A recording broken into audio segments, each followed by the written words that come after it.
So our second day with pads, a little bit longer on the field. I thought it went really well.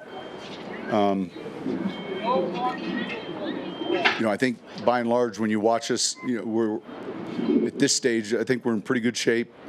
You're still building that conditioning level, and then them getting used to wearing the pads.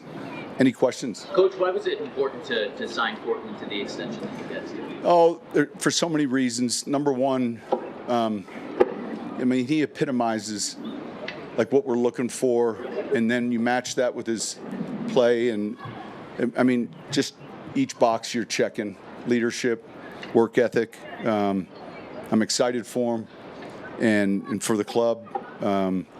Sometimes they take a little bit of time, but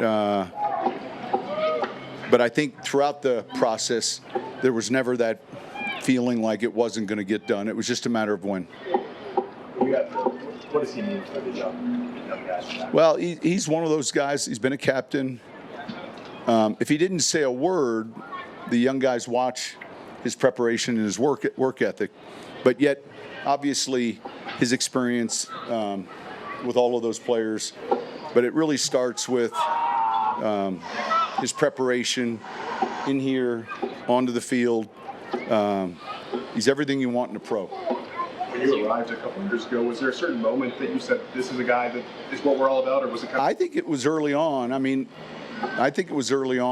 He'd had an injury year. I remember looking at some 2019 film and bringing him in saying, look, I want this guy.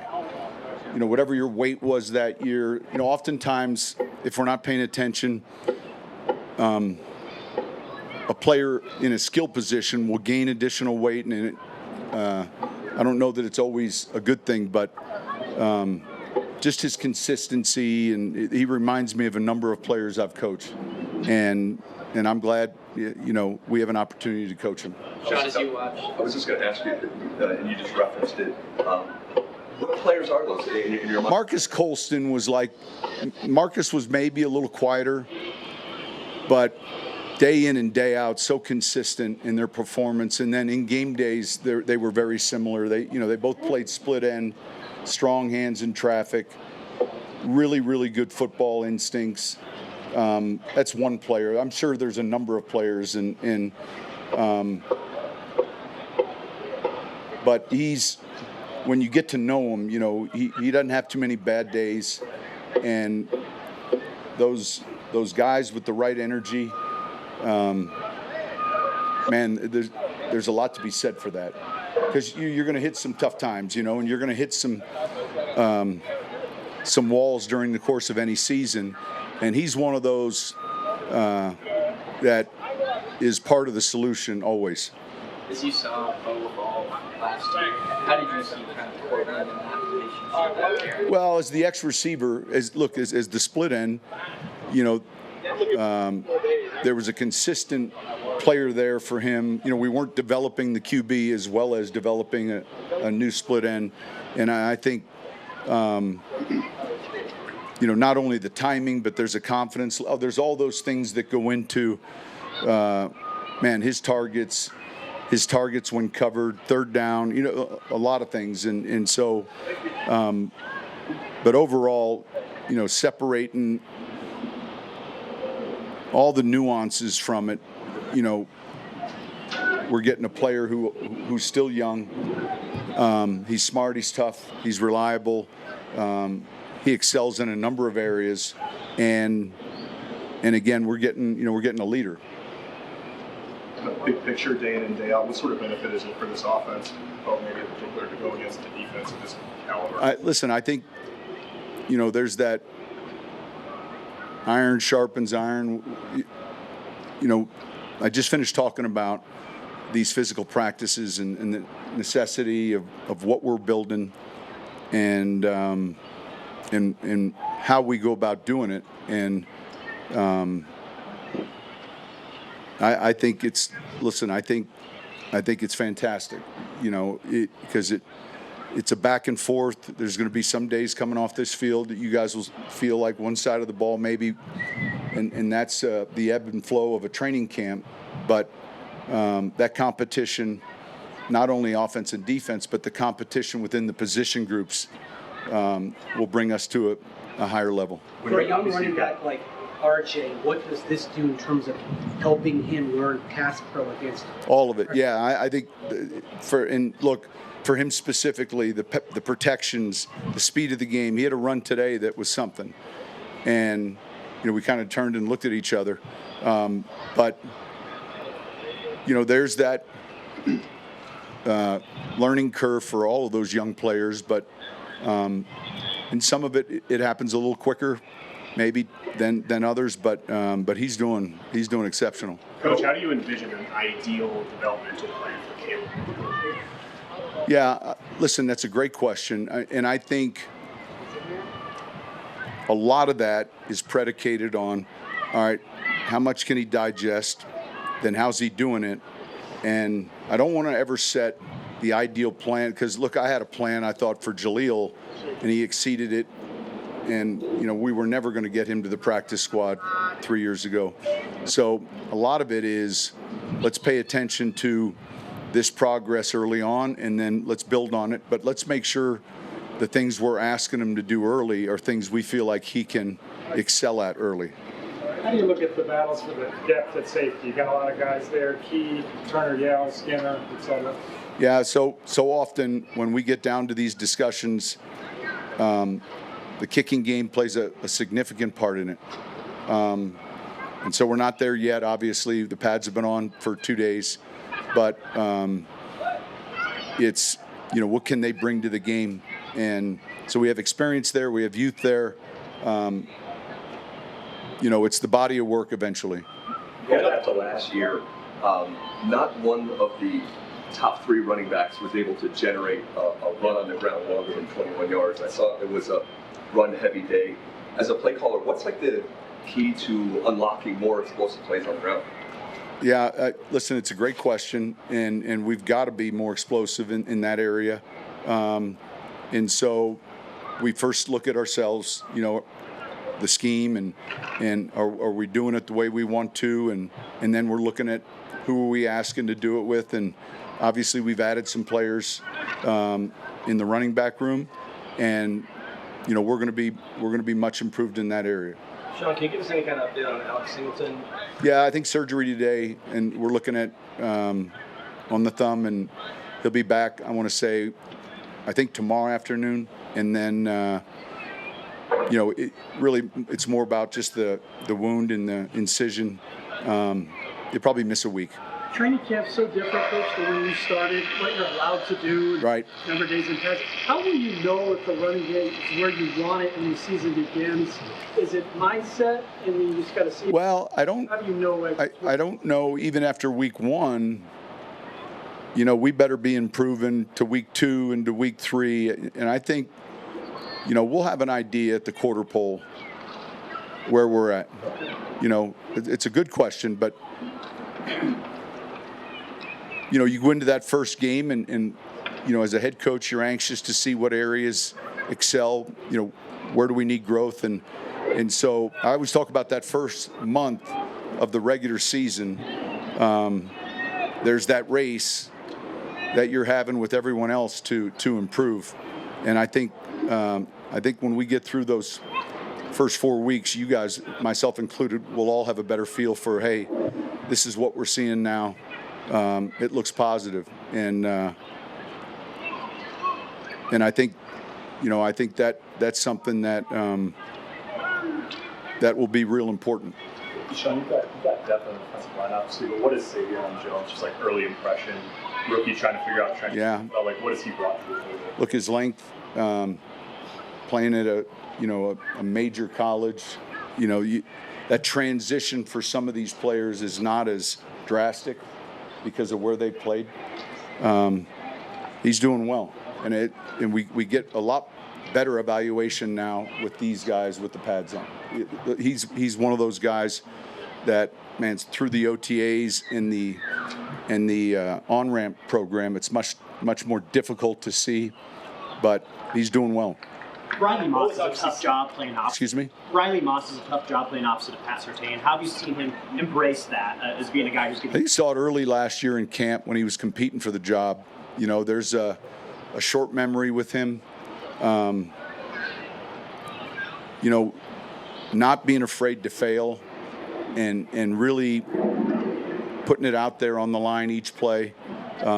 He really has good length. I've talked about his situational awareness. He's smart. He can tackle. All the things you're looking for in a corner. He's having another, real good start to camp. I mean, he's in great shape, and I think he's got a high ceiling.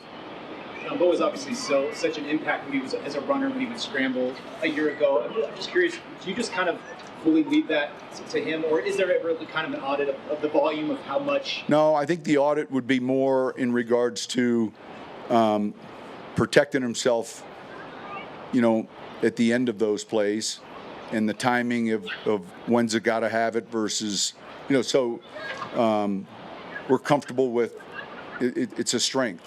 And, I mentioned this before, when the combine came, he didn't shuttle. He didn't do a number of these drills that I thought he would be exceptional at.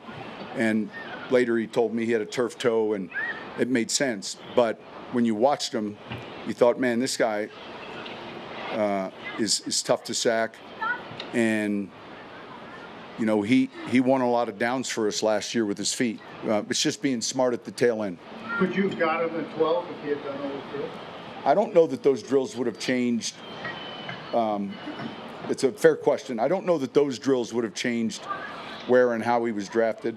But I just knew, I remember talking to George saying, this is a real good foot athlete. And so your question is, man, why wouldn't he just go put those numbers on tape? And it made sense later to find out his answer.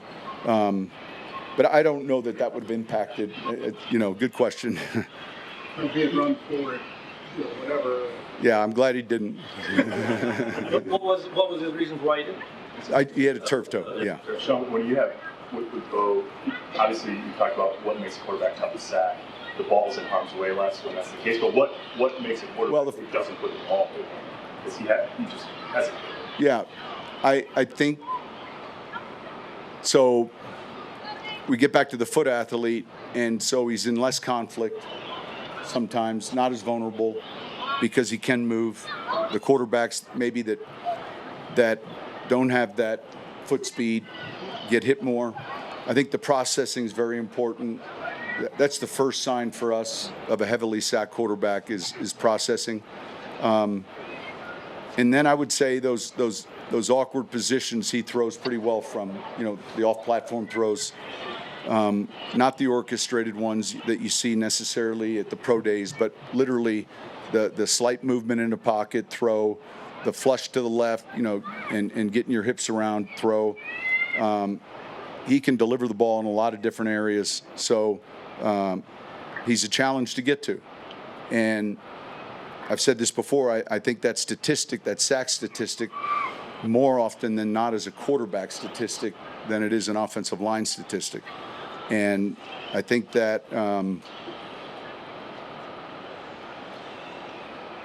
we're not in those minus situations near as much as you could be if he didn't have that skill set.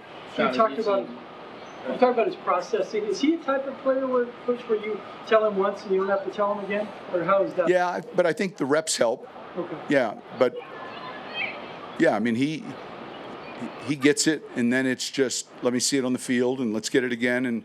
And so here we are. I mentioned something to Joe or Pete, like, man, it's interesting to see him in the huddle to the line of scrimmage. There's a lot going on. If you mic'd him, you'd hear it all relative to the protections. And so that process is moving, quicker than it was a year ago at this time. And that's a good thing.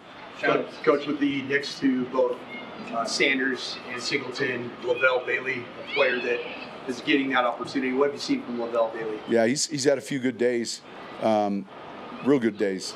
And I think, you're getting a player into the second year with confidence. Man, he's in good shape. Like he looks like an NFL linebacker too. It's funny because I can recall these stories of post-draft conversations and like an hour recruitment of him And you'll have that happen with a number of players, and then a couple might go somewhere else, and then you're pulling out like all stops. And I'm glad we stayed patient in that process with him, and we were able to get him because there were a number of teams interested. But I would say I'm clearly seen a jump from year 1 to year 2 in his confidence. Sean, as you've seen, Coach, do you have any reaction? Hold on.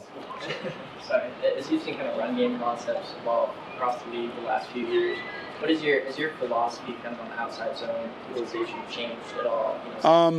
No, it's fair. It's a great question. I think landmarks relative to how you're wanting to run it are important. And with the amount of different defensive looks we get now, packaging these plays and trying to avoid running into a negative look. So that's different than 15 years ago. And so these 2 play packages, potentially 3, where we're getting into the advantageous run, if you will, that's taken on a bigger chunk of what we're doing. We'll still have certain runs that we can call and run. But I think the run list that I look at today compared to 5 years ago, 10 years ago is different. There's an RPO section, there's a zone read section, there's a QB run design section, and then there's some oldie but goodies that will stand the test of time. But I think it's moved in a certain direction. Do you have a reaction to the announcement of Coach Prime battling cancer? No, I text him. I'm proud of him, excited for him, happy for him. I consider him a close friend all the way back to when I first entered this league. Unfortunately, I started with Philly. He was in Dallas. Then I went to the Giants. We saw him all the way up until he retired. And then in Dallas, when I was there, I had a chance to see his high school team play. Years later, they stopped in New Orleans and had a practice. Right after we practiced, they were on their way to Florida to open the season on an ESPN2 game, and really got to know him. And our thoughts are with him because football's better with him.